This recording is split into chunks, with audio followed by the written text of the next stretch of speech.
Now, what is the difference between squash and pumpkins? Yes, so some pumpkin varieties, like pie pumpkins, can be eaten. Um, but at the same time, I think of like orange pumpkins or white pumpkins as more just decorative. The skin on the inside is not as good, it doesn't cook as well, it's kind of stringy. Where squash varieties, when you cook them, have a tendency to be more creamy on the inside and they have richer flavors, chestnut flavors, nuttiness. That's the difference between the two of them. They do again intermix, but I specifically prefer not to eat any of the orange varieties. Even the pie pumpkins, I think there's better squash varieties that do. And canned pumpkin is technically squash. John tells me not to tell people that, but it really is squash in there. Um, but and pie pumpkins, I think have a tendency to be a little bit more watery and less flavor than using a squash variety. If you want to grow squash, Yes. how far apart should you plant them? It really depends on what kind you get. So some varieties that we grow, like delicatas or certain kind of butternuts, grow as bushes or even acorns. So you can grow them closer. So they don't vine out like certain varieties. And there are a lot of those varieties. A lot of the catalogs will definitely advertise those more because people can actually grow them in pots now. There's some varieties of butternut squash, and I don't think we have them in here yet, but they're only about that big. They can be grown in a container. So now people in apartments can grow them. So it's really fun. So they're definitely putting out more grower-friendly varieties. Other varieties will tell you that they're vining. So you do have to give those a lot more room. But regardless, they're going to spread into the other, anything anywhere else. They do like to grow, they like fertility, so they will grow wherever they can. So you just have to have enough room for them. I've heard the terms summer squash and winter squash. Yes. What does that mean and what's the difference? Summer squash has a tendency to be like zucchini or the patty pan varieties.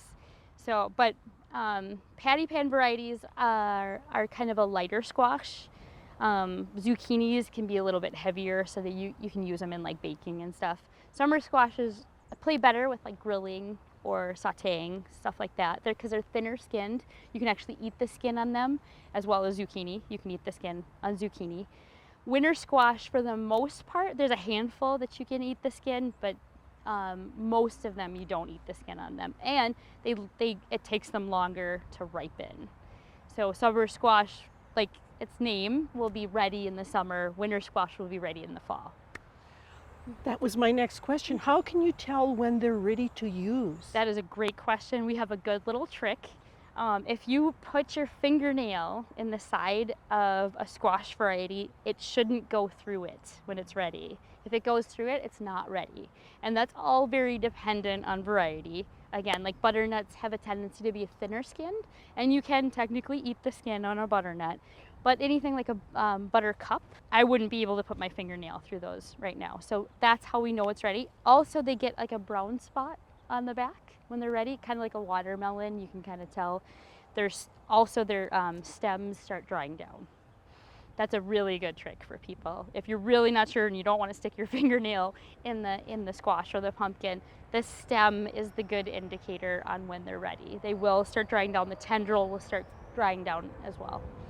So what do you do after you pick them? How should you treat them then? So what we do, you want to keep them from moisture.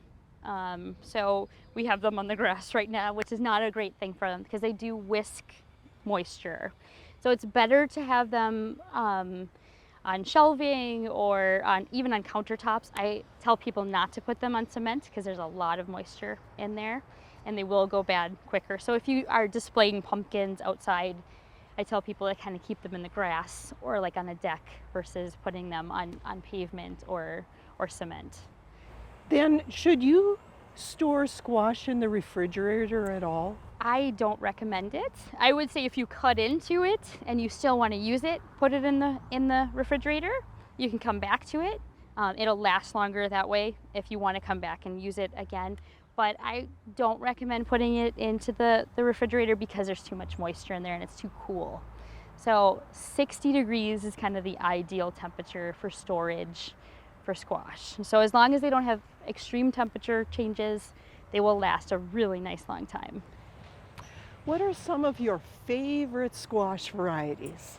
Well, this one to start with is delicata. It's a really good introductory squash for people who have never tried it before. It's kind of really delicious, and also the skin is edible, so it makes it really easy to work with. Some of the other squash varieties are harder to cut into. This one you can actually slice as circles, and then the seed cavity's on the middle, so you can just take those seeds out quickly. And this one I like to use on like puff pastry. So I'll make like a puff pastry tart, put delicata on it, and I put a sheet pan on top of that, kind of let it steam in there, take that off, let it kind of crisp up and the puff pastry rises, and then I put a little drizzle of like a honey pepper sauce on top and a little shaved Parmesan.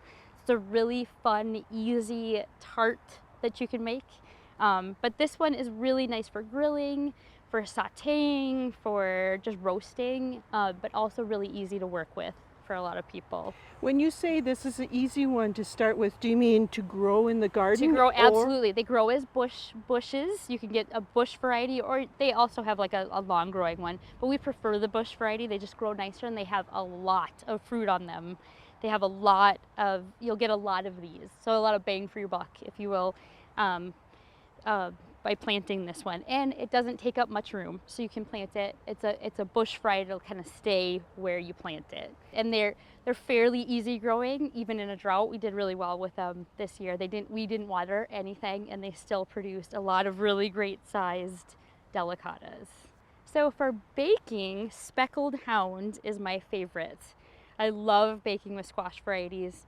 I know that typically pumpkin is used for pumpkin pie, but this variety is amazing. It's got really good moisture level on the inside, but also a lot like high sugar.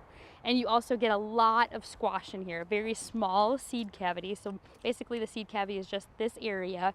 The rest of it is nice flesh. So this is about 3 pumpkin pies. So it ends up being about 6-8 cups that you get out of one variety. And then it's just really, really good and really versatile. You can use it in a lot of dishes or just eat it on its own. I know that some people like the butter and brown sugar thing. This is your guy for that, but it's my favorite for baking. I only use this one in my pumpkin pie recipe. Our third favorite variety actually is, I think I would have to put this as number 1 as my favorite. This one is a heirloom variety from Italy. It's Marina di Chioggia. And I think that's the town that it comes from, but it grows along the Amalfi Coast. They refer to it as the sea pumpkin, and it's this lovely like turquoise color. It's a little bit more difficult for people to get into, so I recommend that they put it in a plastic bag and just drop it on the ground. That'll get it started, and then you can cut pieces of it to be able to use it. But this variety has a dry flesh on the inside, a dry like light yellow flesh.